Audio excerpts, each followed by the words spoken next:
Warning! Kinda Murdery contains adult themes, explicit language, and descriptions of violence. It is not suitable for anyone, and we recommend you stop listening now.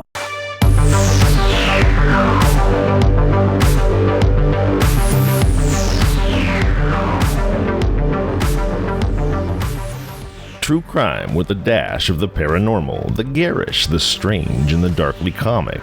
I'm Zevin Odelberg, host of Kinda Murdery, a podcast that's about more than just murder. It's my very own pocket dimension, home to a curated collection of bizarre and compelling stories, the unsolved, the unsettling, and the unbelievable. I cover it all, just so long as it's kinda murdery.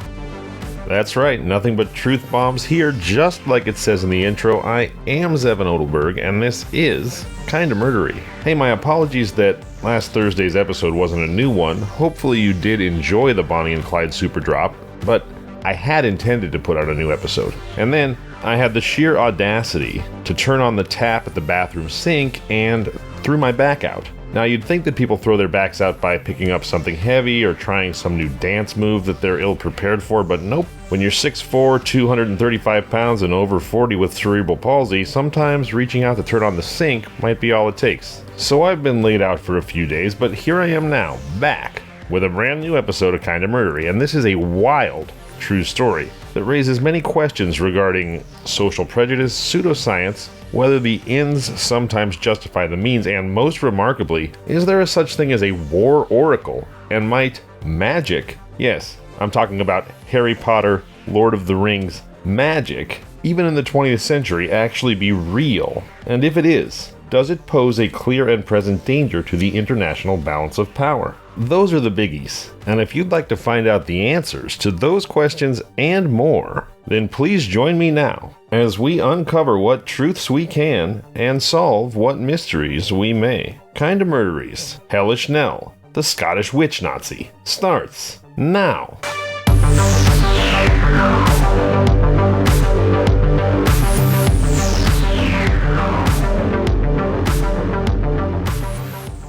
On the 23rd day of March in the year 1944, the world was embroiled in the devastating conflict that will be forever remembered as World War II. In London, under a sky heavy with the weight of war and uncertainty, less than 3 years removed from Nazi Germany's hellish Blitz, throngs of people gathered at the Old Bailey. This courthouse, a venerable institution with a history that spanned over 2 centuries, stood as a solemn monument to criminal justice in the British capital. The walls of the Old Bailey had borne witness to an array of court cases that had gripped the nation's attention, some titillating and scandalous, others dark and malevolent. With each step the crowd took toward the Old Bailey, the gravity of the institution's history weighed on them. Its stately architecture, a blend of Romanesque and Baroque styles, commanded respect. The people sensed that they were about to be part of another defining moment in the annals of British justice. From notorious thieves to infamous murderers, the Old Bailey had seen it all. But today was different. Today the case was one that intersected with global affairs, transcending the conventional boundaries of criminality to delve into matters of wartime secrecy, national security, and the very fabric of belief. London, like much of Europe, was a city that had been scarred by the relentless ravages of war, and air raid sirens were as much a part of the city's soundtrack as the chiming of Big Ben. The populace was on edge,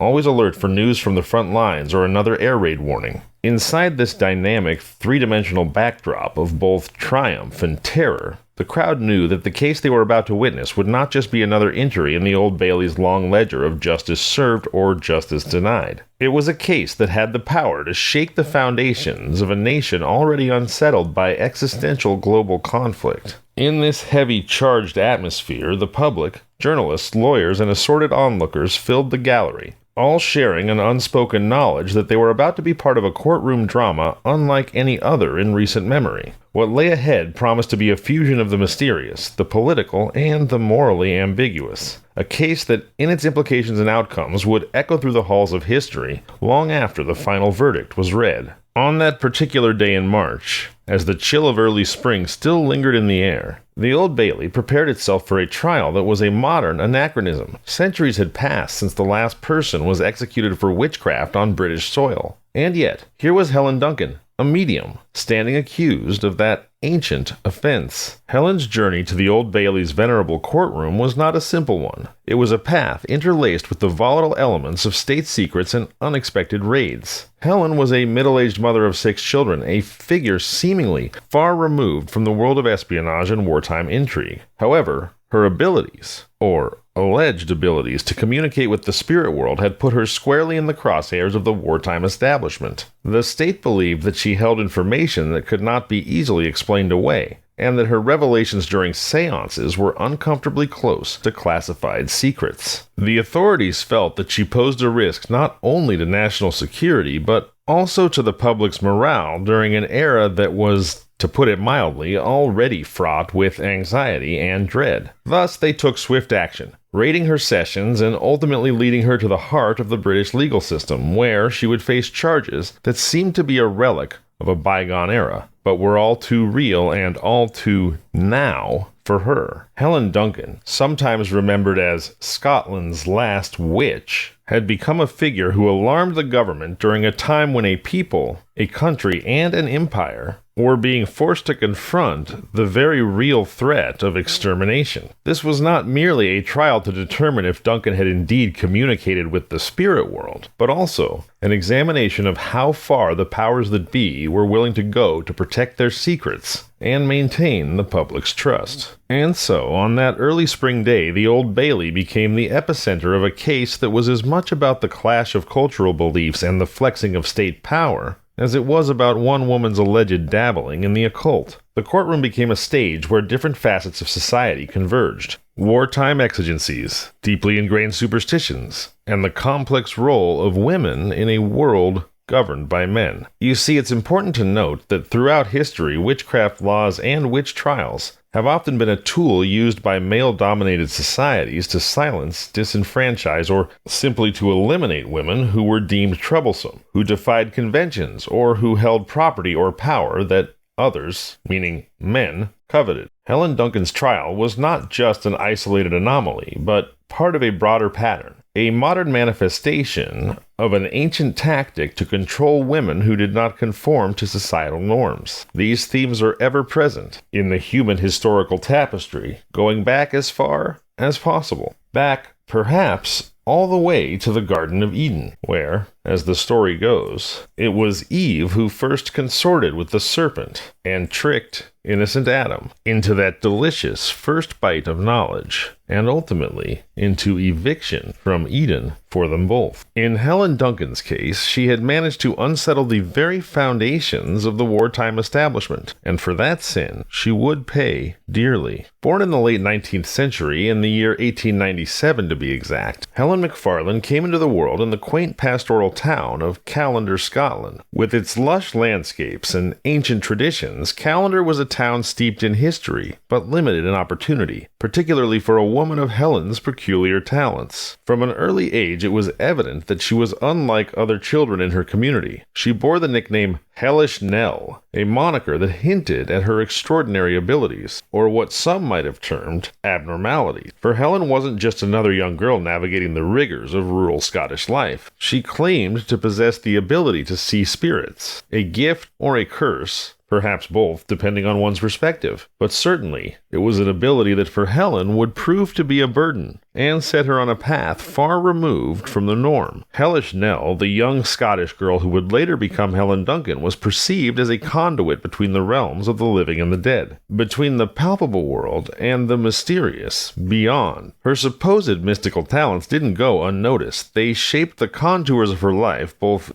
endearing her to some and making her the subject of suspicion and even fear among others. For in those days, even as the world stumbled through the fractious gates of a new century filled with unimaginable technological advancements, ancient beliefs and superstitions still held sway, especially in small communities like Callander, Scotland. Yet, even within the confines of rural Scottish life in the early 1900s, Helen Duncan, Hellish Nell, couldn't be contained. Her alleged otherworldly gifts as a spiritual medium suggested a destiny that exceeded the boundaries of her hometown, a destiny which we now know would eventually lead her to the infamous docks of the Old Bailey, amidst accusations so serious that they merged the realms of wartime statecraft with the arcane laws of witchery. As she grew older, Helen's reputation spread. She became notable, or perhaps notorious. She became famous, or perhaps infamous. People began to seek her out, intrigued by the stories,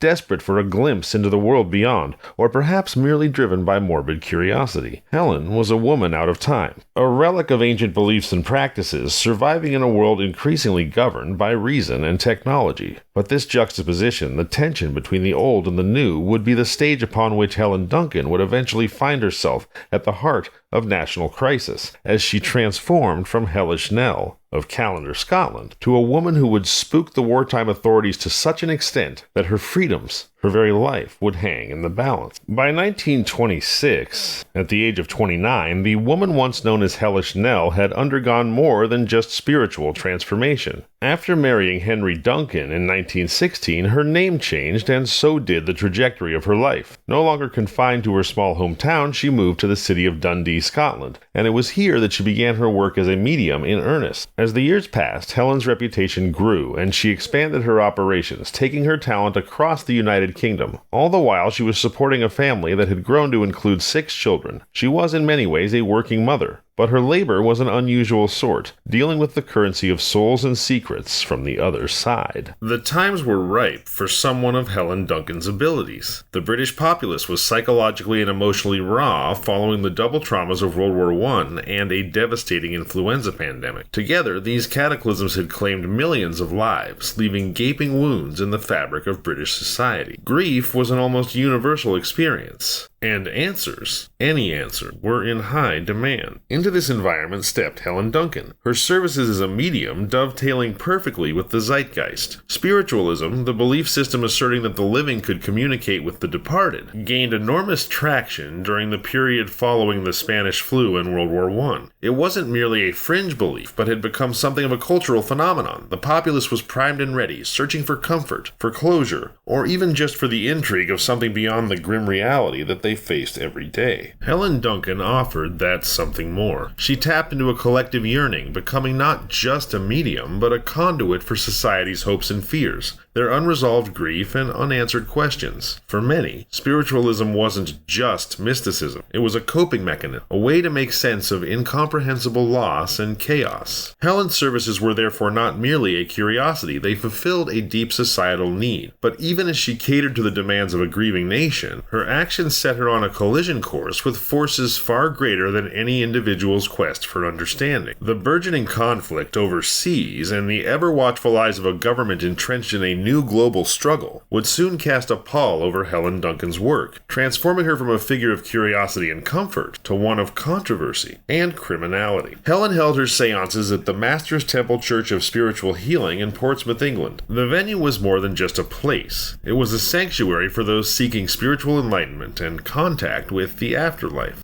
Within the church's walls, Duncan conducted her seances, attracting a devoted following who were eager to experience her proclaimed abilities to communicate with the other side. Unbeknownst to Helen Duncan, an archaic law was lying in wait. The Witchcraft Act of 1735 wasn't designed to condemn actual witchcraft per se, but rather to punish those who claimed to practice it. The legislation was not aimed at rooting out supernatural activities, but rather penalizing deceit. Under the Witchcraft Act of 1735, it was illegal to claim that you had magical powers. It was not necessarily illegal to actually have them.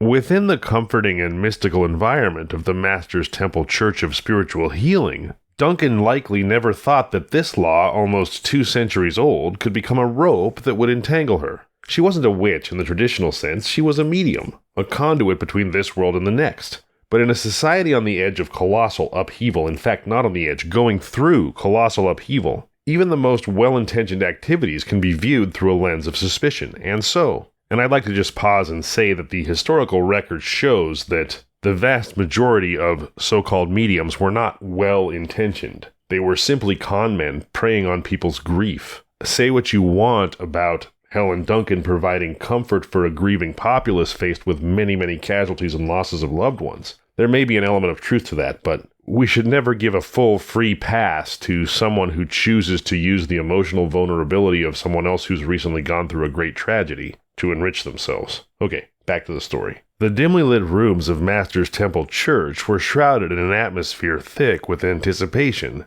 as Helen Duncan conducted a seance. The settings were carefully orchestrated. The light was kept soft and red, just bright enough to make out shapes, but dim enough to preserve the atmosphere of otherworldly mystery. She would sit behind curtains, separating herself from her audience, creating a boundary between the world of the living and whatever realm she claimed to access. As she closed her eyes and slipped into a trance, the room would hold its collective breath. Duncan was not alone in these spiritual ventures. She claimed to have spirit guides, ethereal entities that she named Peggy and Albert. About the least ethereal-sounding names I've ever heard, but it was these guides who led the proceedings, serving as intermediaries between the world of flesh and blood and the world of spirits. Helen Duncan, acting as a conduit, relied on their guidance to navigate the complexities of the afterlife, relaying messages or manifestations from beyond the veil. Then came the part that both enthralled and terrified her audience, the appearance of ectoplasm.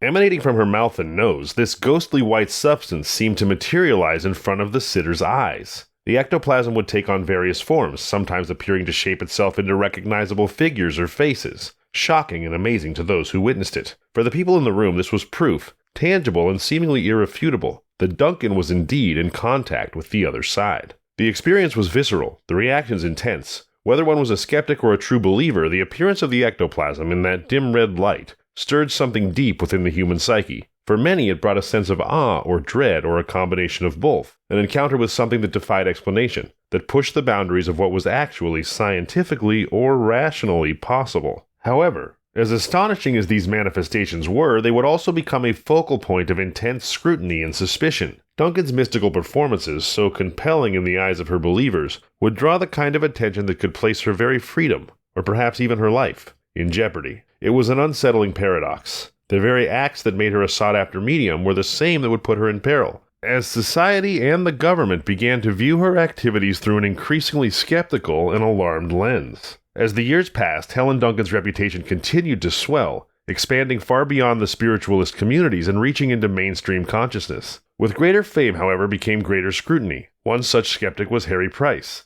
a physical researcher known for his investigations into paranormal phenomena. Intrigued and suspicious, he secured Duncan's permission for an in-depth examination in the year 1931. Price approached his investigation with a critical eye, treating Duncan's seances not as spiritual experiences, but as phenomena to be explained. What he found, or at least what he believed he found, cast serious doubt on the authenticity of Duncan's abilities. According to Price, the so-called ectoplasm that Duncan produced during her sessions was nothing more than cheesecloth and egg whites, substances she ingested before the seance and later regurgitated. Adding further skepticism to his report, he noted that the spirits that Duncan allegedly materialized appeared to be more akin to dolls than actual human forms. Despite Price's damning conclusions, his investigation did little to quell the enthusiasm of Duncan's loyal following. Those who believed in her abilities remained steadfast, unperturbed by the skepticism that surrounded her. They continued to throng to her seances, eager to experience what they saw as genuine contact